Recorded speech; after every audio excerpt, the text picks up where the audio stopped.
হুজুর এত টাকা ইনকাম করি কিন্তু শান্তি পাই না, কি করা যায়? একটা ঘটনা মনে পড়ে যাচ্ছে। পাকিস্তানের একজন ওই যে গায়ক ছিলেন জুনায়েদ জামশেদ রহমতুল্লাহ আলাইহি, উনি ইন্তেকাল করেছেন বেশ কিছুদিন আগে বিমান দুর্ঘটনায়। উনি ইসলামে ফিরে আসার আগে এমনও হতো এক একটা ওনার ওই যে স্টেজ শোতে 1 কোটি টাকার বেশি, 1 কোটি টাকার সেই দেশের যেই টাকা রুপি ইনকাম করতে, এক মাসে 15টা করতে পারলে তাহলে কয় কোটি টাকা? কমপক্ষে 15 কোটি টাকা। কিন্তু শান্তি পেতেন না, কখন শান্তি লাগতো না, মজা পেতেন না, তৃপ্তি পেতেন না, ঠিক মতো ঘুম হতো না। পরে সে দেশের একজন ইসলামিক চিন্তাবিদ তার কাছে গেলেন, মুফতি তাকি ওসমানী হাফিজাহুল্লাহর কাছে গেলেন, বললেন হুজুর এত টাকা ইনকাম করি কিন্তু শান্তি পাই না, কি করা যায়? হুজুর বললেন শোনো, তুমি যেই পেশায় আছো সেখানে যত টাকাই পাও না কেন, এখানে আসলে শান্তি আসার কথা না। যেমন আমরা দেখি না আমাদের দেশের কিছু নায়িকা গায়িকা টাকার অভাব নাই কিন্তু কয়টা বিয়ে হয়েছে নিজেও জানে না। হ্যাঁ, গত কয়েকদিন আগে একটা সারাসারি হয়েছে, তার মানে শান্তি আছে না অশান্তি? আর অথচ আমি কত আল্লাহওয়ালা দিনদারকে দেখেছি, সে বিয়ে করেছে কোনো ডকুমেন্টসও নাই কিন্তু কোনোদিন সংসারে অশান্তি নাই। সুবহানাল্লাহ। আর ওরা এত ঢপ সুন্দর, এত কিছু, এত টাকার মালিক, কিন্তু 6 মাস পর কি বদলায়। এর কারণ হচ্ছে মূলত এগুলোতে শান্তি নয়, শান্তি হচ্ছে ইমানে, ইসলামে, কোরআনে। যারা মানে তারা সর্বত্র শান্তি পায়। তো ওনাকে একই কথা বলে দিলেন, পরে ওনার মাথায় ধরলো, ওগুলো বাদ দিলেন। এখন চলবেন কিভাবে? চলতে গিয়ে পরে ওনার আরেকজন পার্টনার, দুইজনে মিলে কাপড়ের ব্যবসা দিলেন, বেশ হালাল টাকা দিয়ে কাপড়ের ব্যবসা দিলেন। আর হারামটা রাখছেন বিষয়টা, আমরা ওইটা ক্লোজ করে দিলেন।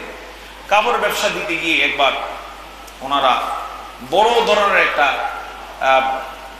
ইনকামের চিন্তা করে সেখানে এক পার্টির সাথে কথা বলে তাদের জন্য ওই যে জামা কাপড় উৎপাদন করলেন, কিন্তু পার্টির পছন্দ হলো না। অর্থাৎ পার্টি চেয়েছে যেই মানের, এটা হয়েছে একটু ছোট। পছন্দ না হওয়ার কারণে ওনারা টোটাল ওই যে ওই শিপমেন্ট বলে এটাকে, এটা ক্লোজ করে দিলেন, বাদ দিয়ে দিলেন। এখন একে তো নতুন, আরো বাদ, তাহলে বিপদটা বাড়লো না কমলো? বেড়েছে। কিন্তু হতাশ হলেন না, চিন্তা করেন আল্লাহর উপরে তাওয়াক্কুল। আল্লাহ তাআলা মূলত এই জায়গাটাই চান যে ওই নিজে চেষ্টার চেয়ে ওই চেষ্টা যা করার করুক, কিন্তু তাওয়াক্কুল করতে হবে কোথায়? আল্লাহর উপরে।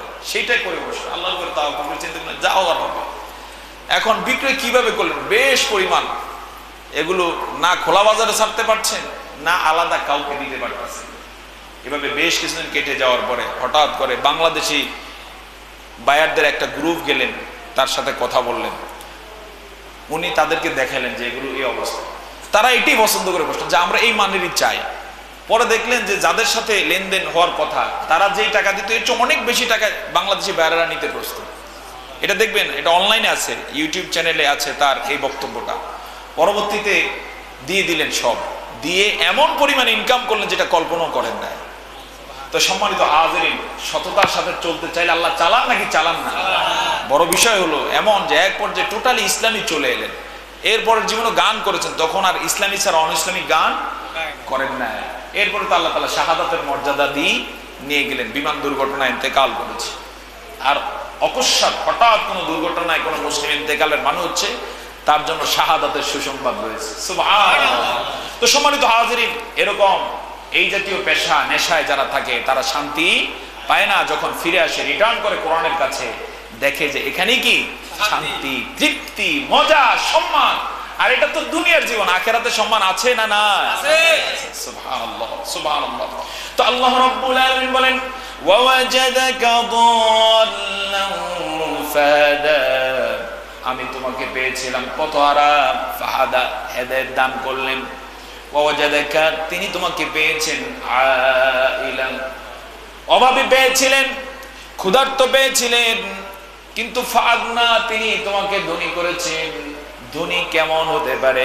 আজকে গোটা বিশ্বে যত মুসলমান আছে সব মুসলমানের যাবতীয় সম্পদ যদি বলা হয় নবীর জন্য কোরবানি দাও, তাহলে মুসলমানরা দিতে প্রস্তুত নাকি প্রস্তুত না? সুবহানাল্লাহ। এই যে মসজিদগুলো, আমি মাঝে মাঝে অবাক হই, বাংলাদেশে 3 লক্ষাধিক মসজিদ আছে। এই মসজিদ কেউ দাবি করে যে এটা এই সম্পদ আমার? হ্যাঁ, এটা আমি লাগাম আমার মেয়ের বিয়েতে, কেউ দাবি করে? এই 3 লক্ষ মসজিদে কি পরিমাণ সম্পদ চিন্তা করেন তো, কত হাজার লক্ষ ডলার বা কত হাজার কোটি টাকার সম্পদ, কিন্তু সবটা আল্লাহর কার জন্য? তার রাসূলের জন্য। সুবহানাল্লাহ বলবেন না? কেন? নবী করিম সাল্লাল্লাহু আলাইহি ওয়াসাল্লামের জন্য আল্লাহ তাআলা এখানে বলে দিয়েছেন, ওগো নবী, তিনি তোমাকে ধনী বানিয়ে দিয়েছেন, এগুলো সব এখন তোমাদের। গোটা বিশ্বের মুসলমানরা সব সম্পদ দিতে প্রস্তুত। সুবহানাল্লাহ, আল্লাহু আকবার। ইসলামের জন্য যারা এভাবে কাজ করে তাদেরকে এভাবে আল্লাহ কি করেন? সম্মান দিয়ে দেন, সম্মান বাড়িয়ে দেন। সম্মানিত হাজিরিন, এবারে আসি, বিশেষ করে ইসলামে কারা আসতে চায় না, কোরআনের কাছে কারা আসতে চায় না, তাদের কথাটা বলে দিই একটু আপনাদেরকে। এরা হচ্ছে তারা যারা কুপ্রবৃত্তির অনুসরণ বাদ দিতে পারে না, মন যা চায় তাই করে। এই চিন্তা যারা বাদ দিতে পারে না, তারা কোরআন মানতে পারে না। যেমন খতিব সাহেব কোরআনের কথা বললো, কিন্তু এরপরও কেড়ে কেড়ে করে, এরপরে তার বুঝে আসে না, এরপর মানতে চায় না। সে কে? সে হচ্ছে ওই লোকটা যে কুপ্রবৃত্তির অনুসরণ বাদ দিতে পারে না, খায়েশ বাদ দিতে পারে না। কিন্তু ইসলাম হচ্ছে এমন একটা জীবন বিধান, আপনার চিন্তা চেতনা যত উন্নত, যত শ্রেষ্ঠই হোক না কেন, আপনার চিন্তা তো আপনার জ্ঞানের আলোকে, আপনি যদি সত্যিকার অর্থে প্রকৃত ইমানদার হয়ে থাকেন, তাহলে ওই সব বাদ দিয়ে আত্মসমর্পণ করতে হবে কার কাছে? আল্লাহর কাছে। মেনে নিতে হবে ইসলাম, মেনে নিতে হবে কোরআন। আর কোরআন মেনে নিলে তখন আপনি বুঝতে পারেন আসলেই জাহিলিয়াতের মধ্যে ছিলেন, কোরআনটাই চূড়ান্ত সত্য। সুবহানাল্লাহ, সুবহানাল্লাহ। তো সম্মানিত হাজিরিন, কুপ্রবৃত্তির অনুসরণই তাহলে সকল সমস্যার মূল, আর সমাধান হচ্ছে কোরআন আর সুন্নাহ। কোরআন আর সুন্নাহ মেনে নিলেই আল্লাহ তাআলা এর থেকে হেফাজত করবেন। এক্ষেত্রে আল্লাহ সুবহানাহু ওয়া তাআলা সূরা সদের 26 নম্বর আয়াতে বলেন, ওয়ালা তাত্তাবি'ল হাওয়া ফায়ুদিল্লুকা আন সাবিলিল্লাহ।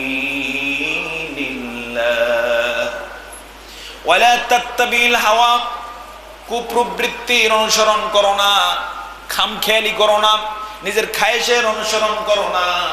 যেমন ফজরের সময় যারা মসজিদে আসে না, তারা কি আল্লাহর অনুসরণ করে নাকি খামখেয়ালির? কুপ্রবৃত্তির অনুসরণ না, ইসলামের কুপ্রবৃত্তির অনুসরণ করে, যার কারণে তার খামখেয়ালিপনা, তার কুপ্রবৃত্তি বলেছে এখন একটু ঘুম যা, সারা রাত ঘুমাইতে পারস নাই, আজান দিছে তাতে কি হয়েছে একটু পরে ওঠ। এরকম কুপ্রবৃত্তি তারে অনুসরণ করতে বলার কারণে সেও কুকুরের মতো কাত হয়ে পড়ে গেছে, যার কারণে শয়তান তাকে ঘুম পাড়িয়ে দিয়েছে, ফজরে আসতে পারে নাই। এরকম দুর্ঘটনা আছে না? নাই। আজই হয়তো এখানে মুসল্লি থাকতে পারেন এমন কেউ, ফজরের নামাজ আপনি পড়েন নাই মসজিদে। আপনি যে কি করছেন আপনি কি বুঝতেছেন? আপনি নিজের পায়ে নিজে কুড়াল দিয়ে গোটা পা গুলো টুকরা টুকরা করে দিয়েছেন, বরং তার চেয়ে ভয়াবহ আপনি ফজরের নামাজ না পড়ার কারণে। তো এর কারণ কি? কারণ হচ্ছে আপনি কুপ্রবৃত্তির অনুসরণ করেছেন। আর যদি কুপ্রবৃত্তিকে আপনি নিয়ন্ত্রণ করে মসজিদে আসতে পারতেন, যে হাদিসটা আমি প্রায় বলি, রাসূল করিম সাল্লাল্লাহু আলাইহি ওয়াসাল্লাম বলেছেন, ফজরের 2 রাকাত সুন্নতের দাম হলো গোটা পৃথিবী এবং তার মধ্যে যা আছে তার চেয়ে বেশি। সেটা আপনি পাইতেন। আপনি পাইছেন? আপনি তো হারাইছেন। আর আপনি হারানোর কারণে কত লসে আছেন আপনি বুঝতেছেন? আপনি যে লসে আছেন এটাও তো বোঝেন না এখন আপনি। তো সম্মানিত হাজিরিন, এর কারণ হচ্ছে কুপ্রবৃত্তির অনুসরণ। অনুরূপভাবে যারা মদ খায়, কার অনুসরণ করে? ইসলামের না কুপ্রবৃত্তির? হ্যাঁ, মদ খাওয়া হালাল না হারাম? নরমাল হারাম না ভয়াবহ? ভয়াবহ হারাম। এই হারামের সাথে সম্পৃক্ত, মনে করে এটা কোন ব্যাপারই না। মদ্যপের সাথে তার সম্পর্ক, মনে করছে এটা ব্যাপারই না। এর কারণ কি? কারণ যে কুপ্রবৃত্তির অনুসরণ সে করছে, এটাকে নিয়ন্ত্রণ করতে পারে না।